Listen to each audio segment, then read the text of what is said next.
এই মুহূর্তের মুর্শিদাবাদের বেলডাঙ্গা উত্তপ্ত, অর্থাৎ ঝাড়খণ্ডে কাজ করতে গিয়ে পরিযায়ী শ্রমিকের মৃত্যু হয়েছে। আর এই মৃত্যু নিয়ে আরও একবার ব্যাপকভাবে চাঞ্চল্য।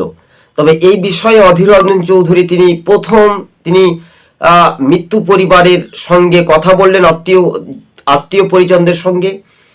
কিন্তু বহরমপুরের যিনি সাংসদ ইউসুফ পাঠান ভোটে জিতার পর থেকে তাকে কিন্তু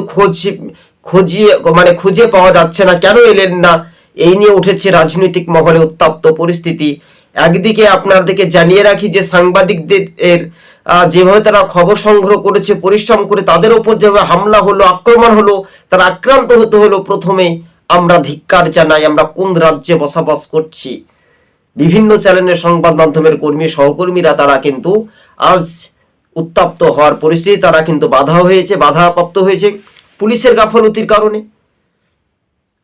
2026-এর বিধানসভা ভোটের আগেই ফের কিন্তু উত্তপ্ত, আর এই নিয়ে উঠেছে রাজনৈতিক মহলে শোরগোল, মানে একেবারে পারদ। সবুজ বাংলা নিউজ চ্যানেলটি ভালো লাগলে শেয়ার করে পাশে থাকবেন। আজকে ছিল আমাদের এই পর্যন্ত প্রতিবেদন।